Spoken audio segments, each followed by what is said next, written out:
नमस्कार मित्रों, history research point पर आप सभी का स्वागत करता हूं। आप सभी का स्वागत है हिस्ट्री रिसर्च पॉइंट पर। आप सभी का स्वागत है हिस्ट्री रिसर्च पॉइंट पर और भारतीय इतिहास के कुछ विषय कुछ विषय भाग 1 यह एनसीईआरटी हिस्ट्री क्लास 12 का यह बुक है। भारतीय इतिहास के कुछ विषय, यहाँ पर गलती से हो गया विश्व इतिहास के कुछ विषय। मैं इसको सही करूंगा, ठीक है, कुछ देर बाद से सही कर दूंगा, लेकिन ये विश्व इतिहास के कुछ विषय नहीं है, भारतीय इतिहास के कुछ विषय भाग 1 से संबंधित क्लास 12 की यह बुक है। बंधुत्व, जात एवं वर्ग, यह आपका चैप्टर है और यह चैप्टर चल रहा है।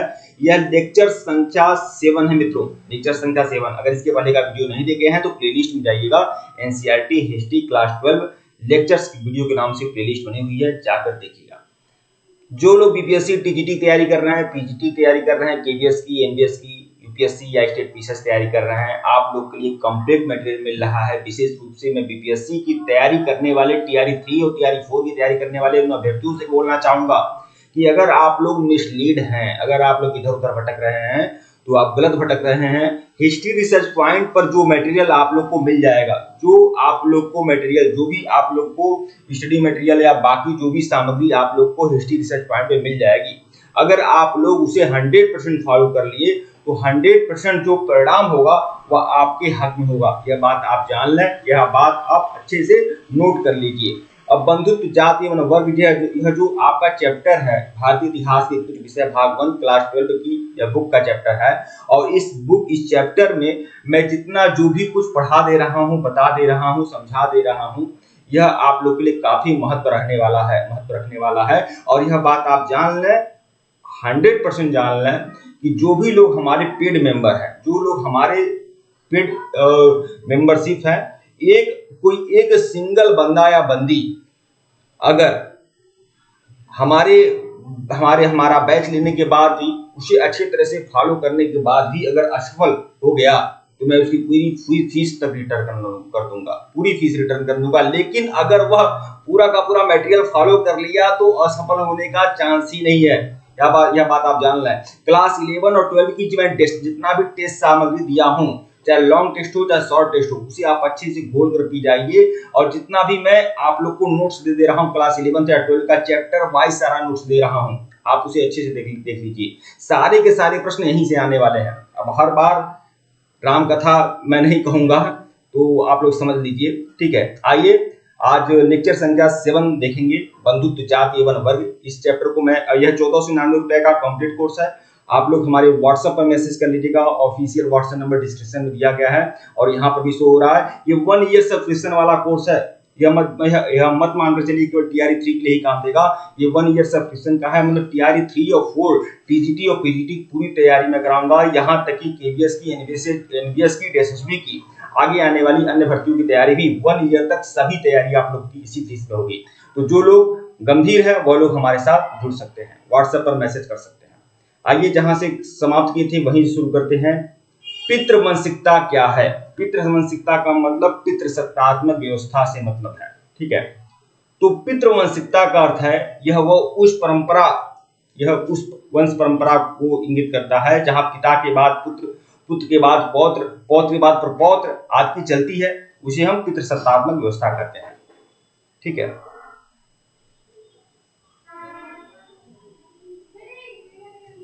देखिए पितृवंशिकता का अर्थ क्या है? यह वंश परंपरा है जो पिता के बाद पुत्र, फिर पौत्र, फिर प्रपौत्र इत्यादि से चलती है, इसे हम पितृवंशिकता कहते हैं, यानी पितृसत्तात्मक व्यवस्था कहते हैं।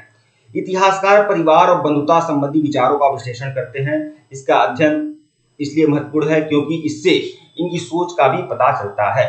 संभवतः इन विचारों ने लोगों के क्रियाकलापों को प्रभावित किया होगा, इसी तरह से व्यवहार से विचारों में बदलाव आया होगा। हमें इस बात को स्पष्ट संकेत ऋग्वेद जैसे कर्मकांडी ग्रंथ में भी मिलते हैं। विशिष्ट परिवारों में वस्तुतः शासक परिवार या संपन्न परिवारों में भी यह पितृसत्तात्मक व्यवस्था देखने को मिलती है। तो पितृसत्तात्मक व्यवस्था या पितृवंशिकता का मतलब यही है, मतलब पिता के बाद पुत्र, पुत्र के बाद पौत्र, पौत्र के बाद प्रपौत्र इत्यादि से जो वंश चलता है उसे हम पितृसत्तात्मक व्यवस्था कहते हैं। अच्छा, ये पितृसत्तात्मक व्यवस्था जो है या पितृवंशिकता, यह क्यों महत्वपूर्ण रही है? क्या दो महत्वपूर्ण कारण आप लोग के सामने हैं। पहला तो यह है कि वंश परंपरा को नियमित रखने हेतु मतलब वंश को चलाने के लिए यह पितृसत्तात्मक व्यवस्था ज्यादा जरूरी थी। धर्मसूत्रों की मान है तो वंश को पुत्र ही आगे बढ़ाता है। वंश को कौन आगे बढ़ाता है? पुत्र ही आगे बढ़ाता है धर्मसूत्रों के अनुसार। अतः सभी परिवारों को कामना पुत्र प्राप्ति की ही थी। यह तथ्य ऋग्वेद के सभी मंत्रों से स्पष्ट हो जाता है। ऋग्वेद की बहुत सारे मंत्र हैं जो पुत्र की कामना के लिए ही रचे गए हैं।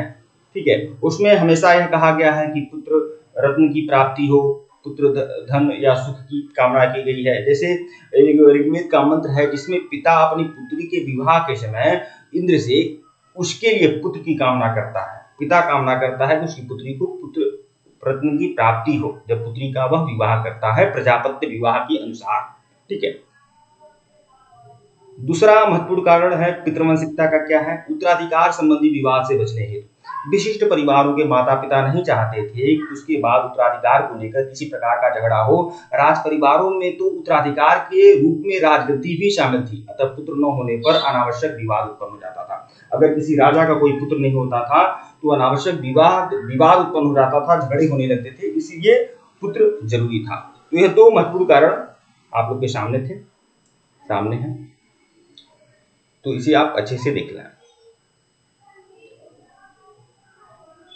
देखिए, यह जो चैप्टर है बंधुत्व जाति और वर्ग, दरअसल यह धर्मशास्त्र काल में जो जैसा सामाजिक परिवेश रहा है, सामाजिक और राजनीतिक, विशेष रूप से राजनीतिक सामाजिक परिवेश धर्मशास्त्र काल में वैदिक काल या वैदिकोत्तर काल के बाद जो सामाजिक परिवेश हमारे देश का रहा है उसको इंगित करता है यह चैप्टर।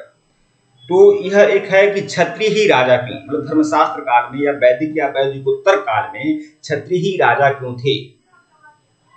क्षत्रिय ही राजा थे ना, ज्यादातर तो क्षत्रिय ही राजा थे। क्षत्रिय का मतलब ही, राजा का मतलब ही है, या मान लिया जाता था कि वह सिंहासन का अधिकारी जो होगा वह क्षत्रिय होगा, क्योंकि नियम भी था, मतलब ब्राह्मण ग्रंथों के अनुसार यह भी नियम था कि क्षत्रिय जो होगा वो क्या करेगा? देश और समाज की रक्षा करेगा। देश और समाज की रक्षा का भार किस पर था? क्षत्रिय का था। तो ज्यादातर जगह तो क्षत्रिय ही राजा थे, क्षत्रिय ही राजवंश चलाते थे। ठीक है, सिंहासन पर बैठने का अधिकार किसका था? क्षत्रिय का था। समाज और देश को चलाने का अधिकार किसका था? क्षत्रिय का था। लेकिन कुछ ऐसे भी अपवाद मिल जाते हैं, कुछ ऐसे भी राजवंश उस समय थे जो क्षत्रिय नहीं थे, जो ब्राह्मण थे, जो वैश्य थे। ठीक है, वह क्षत्रिय नहीं थे। अब आप समझ सकते हैं कि मौर्य वंश जो था वह क्षत्रिय राजवंश था। कुछ लोग मानते हैं कि मौर्य जो थे शूद्र थे। तो देखिए, मौर्यों को शूद्र किसने कहा? मौर्यों को शूद्र कहा गया है ब्राह्मण ग्रंथों में। ब्राह्मण ग्रंथों में मौर्यों को शूद्र कहा गया है। चंद्रगुप्त मौर्य को शूद्र कहा गया है, बिंदुसार को शूद्र कहा गया है, अशोक को शूद्र कहा गया है। क्यों शूद्र कहा गया है? ब्राह्मण ग्रंथों में मौर्यों को शूद्र इसलिए कहा गया है क्योंकि मौर्यों ने क्या किया? ब्राह्मण ग्रंथ की अवहेलना करके बौद्ध धर्म को प्रश्रय देने का काम किया। इसीलिए ब्राह्मण ग्रंथों में आलोचना करते हुए उन्होंने क्या कह दिया? उन्होंने मौर्य को शूद्र मान लिया, जबकि मौर्य क्या थे? मौर्य क्षत्रिय थे। ठीक है, अब देखिए जो गुप्त वंश है, चंद्रगुप्त विक्रमादित्य, चंद्रगुप्त प्रथम, जो आज हमारे वहां मंदिर निर्माण शैली देखने को मिलती है, नागर शैली, बेसर शैली, द्रविड़ शैली, जो मंदिर निर्माण शैली देखने को मिलती है, यह गुप्त वंश की देन है। आज भागवत धर्म का या सनातन धर्म की जितनी पराकाष्ठा देखने को मिलती है, ये सभी, इसका जो उत्कर्ष हुआ था ये गुप्त काल में ही हुआ था। और गुप्त क्या थे? गुप्त ब्राह्मण नहीं थे, क्षत्रिय भी नहीं थे, वैश्य थे। मतलब सनातन धर्म की ऊंचाई वैश्यों ने दिलाई थी, ब्राह्मणों ने नहीं दिलाई थी। ठीक है, क्षत्रिय ही राजा को, यहाँ पर देखिए आरंभिक राज्यों में शासक निश्चित रूप से क्षत्रिय ही नहीं होते थे, बल्कि अन्य वर्गों के भी लोग होते थे। देश के अंदर शुरू से ही वर्ण व्यवस्था जटिल थी और चारों वर्णों के लिए अलग अलग कर्तव्य निर्धारित थे। इसके अनुसार राज्य करने का अधिकार केवल क्षत्रिय वर्ग के लोगों को था। मतलब राज्य करने का अधिकार किसका था? क्षत्रिय लोगों को था। धर्मसूत्रों और धर्मशास्त्रों में इसे एक आदर्श व्यवस्था के रूप में उल्लेख किया गया है। क्षत्रियों का कर्म क्या था? शासन करना, युद्ध करना, लोगों को सुरक्षा प्रदान करना, न्याय करना, यज्ञ करवाना, वेद पढ़ना और दान दक्षिणा देना। ब्राह्मण भी इस व्यवस्था से संतुष्ट थे। ब्राह्मण तो भाई देखिए, क्षत्रिय जो है ना, क्षत्रियों को प्रश्रय देने का काम, क्षत्रियों को राज सिंहासन तक पहुंचाने का काम किसका था? ब्राह्मणों का था। ब्राह्मणों ने क्षत्रियों को राज सिंहासन पर बैठाया और उसी की आड़ में एक अच्छा प्रतिष्ठित पद अपने लिए भी फिक्स कर लिया। ठीक है, ऐसा मैं नहीं कह रहा हूं, मैं ऐसा कहूंगा ही नहीं, मैं तो इससे आलोचना करता हूं। यह बातें कई जगह कटाक्ष में यह बातें कही जाती हैं, तो वो बातें मैं कह रहा हूं। हालांकि ब्राह्मणों ने, क्षत्रियों ने यह देश को, इस भारत को भारत बनाने में योगदान किसका है? इस भारत को भारत बनाने में सभी वर्गों का योगदान। ठीक है, और यह एक सामाजिक, एक वैज्ञानिक वर्गीकरण था।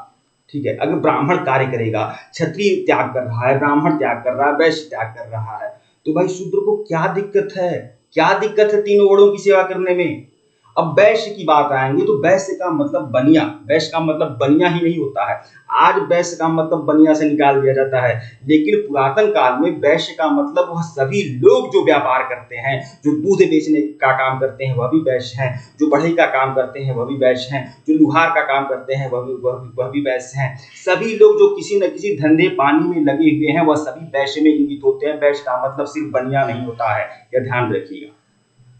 लेकिन अब वैश्य का मतलब बनिया से ले लिया जाता है, लेकिन बनिया में वो सभी सारी, अब तो ये बात है कि बनिया एक अलग जाति हो गई, वैश्य जो हो गए एक अलग जाति हो गए। लेकिन वैश्य में ब्राह्मण, क्षत्रिय और शूद्र के अतिरिक्त जितने भी वर्ण हैं, जितने भी जाति, जितने भी लोग थे, वह सब वैश्यों में ही आते थे। किसी का काम सुनार का था, कोई सुनार था, कोई लुहार था, कोई बढ़ई था, कोई धातु कर्मी था, कोई रत्कार था। ठीक है, सबके अलग अलग कार्य थे। ठीक, ये सभी वैश्य में ही आते थे।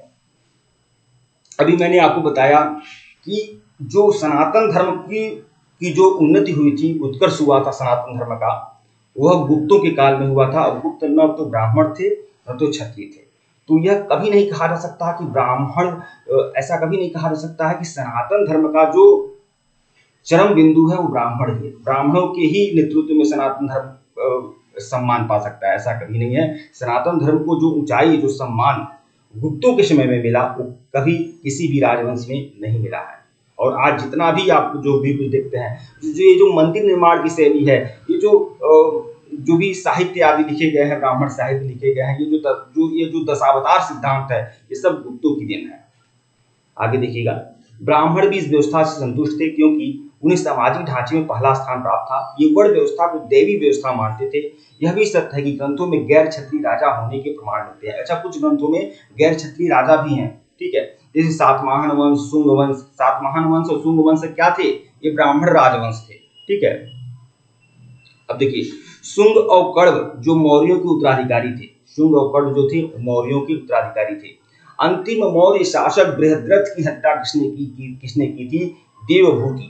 अंतिम शासक, अंतिम मौर्य शासक बृहद्रथ की हत्या पुष्यमित्र शुंग ने किया था। पुष्यमित्र शुंग जो क्या था? ब्राह्मण था और उसका सेनापति था, और उसने हत्या करके शुंग वंश की नींव डाली थी। ठीक है, तो शुंग और कण्व जो मौर्य के उत्तराधिकारी थे, क्या थे? ब्राह्मण थे। वस्तुतः राजनीतिक सत्ता का भोग हर वह व्यक्ति कर सकता था जो समर्थन और संसाधन जुटा सके। ठीक है, एक और बात है कि सातवाहन कुल के सबसे प्रसिद्ध, देखिए, सातवाहन कुल के सबसे प्रसिद्ध शासक गौतमी पुत्र सातकर्णी ने स्वयं को अनूठा ब्राह्मण कहा, साथ ही क्षत्रियों को दर्प को हनन करने वाला कहा। गौतमी पुत्र सातकर्णी सातवाहन वंश का शासक था और उसने त्रिय समुद्र तोय पितवाहन की उपाधि धारण की। त्रिय सतीय तोय पितवाहन मतलब वह व्यक्ति जिसके घोड़े क्या है? 3 समुद्रों का पानी पिए हों, बंगाल की खाड़ी, अरब सागर, हिंद महासागर। तो तीय समुद्र तोय पितवाहन, यह उपाधि किसने धारण की थी? गौतमीपुत्र सातकर्णी ने। और यह ब्राह्मण वंशी था गौतमीपुत्र सातकर्णी ने। इसने भार्गव की उपाधि धारण की थी, इसने अनूठा ब्राह्मण की उपाधि धारण की थी। ठीक है, और क्षत्रियों के दर्प को हनन करने वाला स्वयं को कहा था। उसने यह भी दावा किया था कि चारों वर्णों के भीतर विवाह संबंध होने पर उसने रोक लगाई, किंतु फिर भी रुद्रदामन के परिवार से उसका विवाह संबंध स्थापित हुआ। रुद्रदामन की पुत्री से विवाह हुआ था गौतमीपुत्र सातकर्णी के भाई यज्ञश्री सातकर्णी के साथ। ठीक है, यज्ञश्री सातकर्णी के साथ विवाह हुआ था किसका? रुद्रदामन की पुत्री का। सातवाहन स्वयं को ब्राह्मण वर्ण का बताते थे, जबकि ब्राह्मणीय शास्त्र के अनुसार राजा को क्षत्रिय होना चाहिए। ये वर्ण व्यवस्था की मर्यादा बनाए रखने का दावा करते थे, किंतु साथ ही कुंडुकों से वैवाहिक संबंध भी स्थापित किए। तो यह सातवाहन वंश से संबंधित है कि सातवाहन क्या थे, ब्राह्मण वंशी थे, और ब्राह्मण होने पर भी उन्होंने क्या किया, राजगद्दी प्राप्त की। ठीक है, तो वैसे आख्यान कम मिलते हैं, हालांकि शुंग वंश, सातवाहन वंश, कण्व वंश क्या थे, ब्राह्मण वंशीय राजवंश थे। तो यह चीजें आप लोग देख लीजिएगा।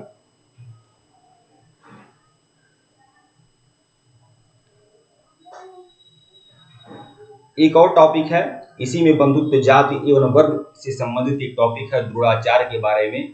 गुरु द्रोणाचार्य, यह महाभारत काल में गुरु द्रोणाचार्य कौन थे, यह पांडवों और कौरवों के क्या थे, गुरु थे। पांडव और कौरवों के क्या थे, यह गुरु थे। ठीक है, जो शिक्षा दीक्षा देते थे द्रोणाचार्य। तो द्रोणाचार्य की, दरअसल यहाँ पर द्रोणाचार्य का उल्लेख मैं इसलिए किया हूँ, यह एकलव्य के बारे में किया हूँ कि गुरु द्रोणाचार्य ने अर्जुन को यह वचन दिया था कि वह संसार का सबसे सर्वश्रेष्ठ धनुर्धर किसी को बनाएंगे तो अर्जुन को बनाएंगे। लेकिन जब द्रोणाचार्य की मुलाकात, भेंट हो जाती है, एकलव्य से मुलाकात हो जाती है, और जब गुरु द्रोणाचार्य यह जानते हैं भाई एकलव्य तो उनके प्रिय शिष्य अर्जुन से भी ज्यादा बड़ा तीरंदाज है, उससे भी बड़ा ज्यादा तीरंदाज है। ठीक है, दरअसल बात यह होती है कि गुरु द्रोणाचार्य कौरवों और पांडवों को, अपने शिष्यों को लेकर वन में गए, और वह अपने साथ एक कुत्ता भी ले गए थे, कुत्ता ले गए थे। यहाँ पर देख लीजिएगा, यहाँ पर देखिए, गुरु द्रोणाचार्य जो थे, युधिष्ठिर, भीम, अर्जुन, नकुल, सहदेव और अपने साथ एक कुत्ते को लेकर गए थे वन में, क्या करने, तीरंदाजी सिखाने। तो यहाँ पर उनका जो कुत्ता था, जो श्वान था गुरु द्रोणाचार्य का, वह क्या है, एक यहाँ पर एकलव्य को देख लेता है, मृगछाला पहनेंगे, एकलव्य को देख लेता है रास्ते में, तो वह एकलव्य को देखकर भूखने लगता है। आज भी जानते हैं, जैसे कुत्ते कुछ अलग जंगली टाइप के लोगों को देख लेते हैं तो भूखते हैं ना कुत्ते। ठीक है, तो एकलव्य को देखकर कुत्ता भूखने लगता है द्रोणाचार्य का। तो एकलव्य क्या करता है, एकलव्य धनुष बाण उठाता है और धनुष बाण चला देता है कुत्ते पर, और कुत्ते का सारा मुंह बाण से क्या कर देता है, बंद कर देता है। कुत्ते का मुंह, कुत्ते का जो मुंह है बाण से बंद कर देता है। और यह देखकर, और उसके बाद कुत्ता भागा भागा भागा भागा आता है द्रोणाचार्य के पास, और सभी लोग इकट्ठा होते हैं, क्योंकि वह जंगल में गया रहता है कुत्ता। तो सभी लोग इकट्ठा होते, भाई ऐसा तीरंदाज कौन है जो कुत्ते का मुख बाण से बंद कर दिया।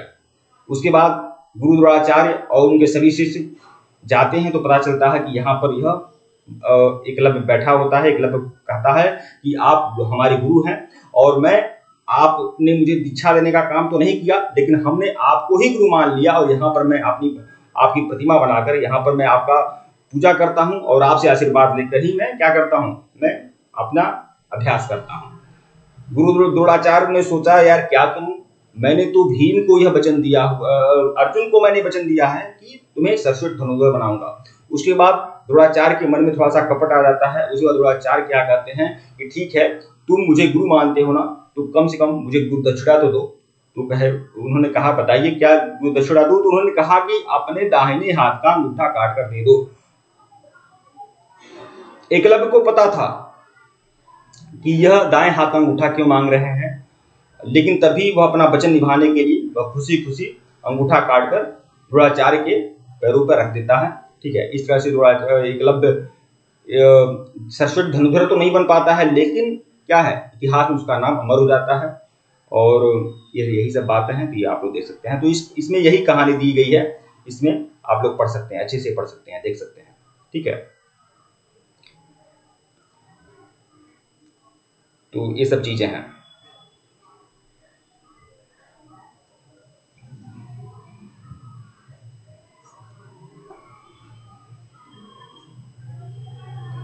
आगे देखिएगा, हिडिंबा की कथा है। हिडिंबा की कथा आप लोग देख लीजिए। देखिए, मैं आप लोगों से एक चीज है और आप लोगों से कहना चाहूंगा, आप लोग बी आर चोपड़ा का महाभारत आप लोग देख लीजिएगा, और केवल 20 मिनट का वीडियो है, 20 से 25 मिनट का वीडियो है। आपको देखने में भी आनंद आएगा और अच्छा लगेगा आपको, अच्छे से आप देख सकेंगे। और कम से कम अगर आप 20 मिनट का वह वीडियो देख लेंगे तो अच्छा भी लगेगा। और दूसरी बात है कि यह आपका यह 2 पैरा तो आपको बिल्कुल समझ में आ जाएगा। यह 2 जो लिखे गए हैं, हाँ, ये 2 पेज आपको बहुत ही अच्छे तरीके से समझ में आ जाएगा। दरअसल ये हिडिंबा की कथा क्या है। हिडिंबा जो रहती है, दरअसल ये रहता है कि लाक्षागृह में आग लगने से क्या होता है कि जो पांडव रहते हैं, पांडव और कुंती, पांचों पांडव और उनकी माँ कुंती वन में गए होते हैं, और वन में जाकर अर्धरात्रि में उनकी नींद लग जाती है। सभी पांडव भी सो जाते हैं और माता कुंती लेटी हुई रहती हैं। ठीक है, तो उसके बाद एक राक्षस आता है जिसका नाम होता है हिडम्ब। हिडम्ब राक्षस आता है, यहाँ पर दे सकते हैं हिडम्ब है। तो हिडम्ब राक्षस आता है, तो हिडम्ब राक्षस को मानव के गंध का पता चलता है कि यहाँ पर कोई मानव है और उसका मांस बहुत स्वादिष्ट है। तो वह हिडम्ब नाम का राक्षस अपनी बहन हिडिंबा को यह आदेश देता है कि मानव का पता लगाओ, मानव कहाँ है, कहाँ से मानव की महक आ रही है, उनके मांस की महक आ रही है, मुझे मानव खाना है। ठीक है, आदमी का मांस खाना है। तो उसके बाद हिडिंबा क्या करती है, हिडिंबा निकलती है कि भाई कहाँ है। तो उसी बात वह देखती है कि पांचों पांडव सोए हुए हैं और क्या है, कुंती भी सोई हुई है। तो वहां पर वह भीम के बलिष्ठ शरीर से बहुत ही आकर्षित हो जाती है हिडिंबा। और हिडिंबा क्या कहती है, हिडिंबा उसको अपना पति मान लेती है। ठीक है, पति मान लेती है भीम को अपना पति मान लेती है। ठीक है, और फिर उसके बाद उनके भीम को जगाकर उनसे क्या करती है, प्रस्ताव रख देती है हिडिंबा। तो उसके बाद तब तक हिडिंब आ जाता है कि भाई तुम इतने देर हो गए और तुम गई अभी तक वापस नहीं आई। ठीक है, तो उसके बाद हिडिंब नाम का राक्षस, ये देख सकते हैं हिडिंब नाम का राक्षस है और यहाँ भीम है। दोनों के मध्य घमासान युद्ध होता है, बहुत भीषण युद्ध होता है। और उसके बाद इस युद्ध में क्या करते हैं भीम क्या करते हैं, हिडिंब नाम के राक्षस का क्या कर देते हैं, क्या बोलते हैं, वध कर देते हैं। ठीक है, वध कर देते हैं। उसके बाद हिडिंबा कहती है, कुंती से कहती है कि मैंने यहाँ पर देख सकते हैं, यह माता कुंती है, ये पांचों पांडव हैं और यहाँ हिडिंबा है। ठीक है, तो यह कुंती से कहती है कि मैंने अपने क्या किया, अपने भाई का, अपने घर का, हमारा जो संस्कार है, राक्षसी संस्कार है, मैंने उसका भी परित्याग कर दिया और मैंने किसको अपना माना, आपके पुत्र को अपना माना। इसे और आप क्या कीजिए, आप विवाह कर दीजिए, मैं आपके पुत्र की पत्नी होना चाहती हूँ। ऐसा हिडिंबा ने कुंती से कहा और कुंती ने भी यह बातें मान ली। ठीक है, और बाद में हिडिंबा और भीम से ही एक पुत्र का जन्म हुआ जिसका नाम था घटोत्कच। तो यह हिडिंबा की कहानी है। आइए इस कहानी को अच्छे से देख लेते हैं। पांडव गहन वन में गए थे, थक कर वे सो गए थे। केवल भीम जो अपने बल के लिए प्रसिद्ध थे, रखवाली कर रहे थे। भीम रखवाली कर रहे थे, भीम नहीं सोए थे। एक नरभक्षी राक्षस को पांडवों की मानुष गंध ने विचलित कर दिया। उसने अपनी बहन हिडिंबा को उन्हें पकड़कर लाने के लिए भेजा। हिडिंबा भीम को देखकर मोहित हो गई और एक सुंदर स्त्री के वेश में उसने भीम के सामने विवाह का प्रस्ताव रखा, जिसे उन्होंने अस्वीकार कर दिया। लेकिन क्या कर लिए भीम ने उसे अस्वीकार कर दिया, नहीं मैं विवाह तो नहीं करूंगा। इसी बीच राक्षस आ गया, हिडिंब नाम का राक्षस आ गया। उसने भीम को युद्ध के लिए ललकारा। भीम ने उसकी चुनौती को स्वीकार किया और भीम ने क्या कर दिया, हिडिंब का वध कर दिया। सो सुनकर अन्य पांडव भी जाग गए। हिडिंबा ने उसे अपना परिचय दिया। उसके बाद हिडिंबा ने क्या किया, अपना परिचय दिया कुंती को और पांचों पांडवों को, और भीम के प्रति अपने प्रेम से अवगत कराया। वह कुंती से बोली। अब हिडिंबा ने क्या कहा माता कुंती से, हे उत्तम देवी, मैंने मित्र, बांधव और अपने धर्म का भी परित्याग कर दिया है। मतलब अपने राजसी धर्म का भी परित्याग कर दिया। ठीक है, और आपके बाघ सदृश पुत्र का अपने पति के रूप में चयन किया है। चाहे आप मुझे मूर्ख समझें या अपनी समर्पित दासी, कृपया मुझे अपने साथ ले चलें और आपका पुत्र मेरे पति हो। अंततः युधिष्ठिर इस शर्त पर विवाह करने के लिए तैयार हुए। अंततः यह मामला युधिष्ठिर के पास गया, क्योंकि राजा तो वही थे, बड़े भाई थे। तो युधिष्ठिर ने इस शर्त को क्या कर लिया, इस शर्त पर विवाह के लिए तैयार हो गए कि भीम जो है दिन भर तो हिडिंबा के साथ रहेंगे, लेकिन रात्रि में हिडिंबा के साथ भीम नहीं रहेंगे। और दोनों का विवाह संपन्न हुआ। हिडिंबा ने एक राक्षस पुत्र को जन्म दिया जिसका नाम क्या था, घटोत्कच था। ठीक है, तत्पश्चात मां और पुत्र पांडवों को छोड़कर वन में चले गए, किंतु घटोत्कच ने यह प्रण किया कि जब भी पांडवों को उनकी जरूरत होगी वो उपस्थित हो जाएंगे। और यह आप लोग एपिसोड दे सकते हैं, मैं बता दे रहा हूँ, यह एपिसोड 32 है, भीम और हिडिंबा विवाह। यह आप लोग देख सकते हैं, देख लेंगे तो अच्छा ही रहेगा यार, देखने से थोड़ा सा बहुत कुछ क्लियर हो जाएगा और अच्छा भी लगेगा आपको। ठीक है, प्रश्न आप लोग को आएगा भाई, आप आ सकता है भाई, इसी चैप्टर का ही यह अंश है और 1.5 पेज में दिया हुआ है, तो यह बात आप जान लें। 1.5 पेज में यह भीम और हिडिंबा की कथा है।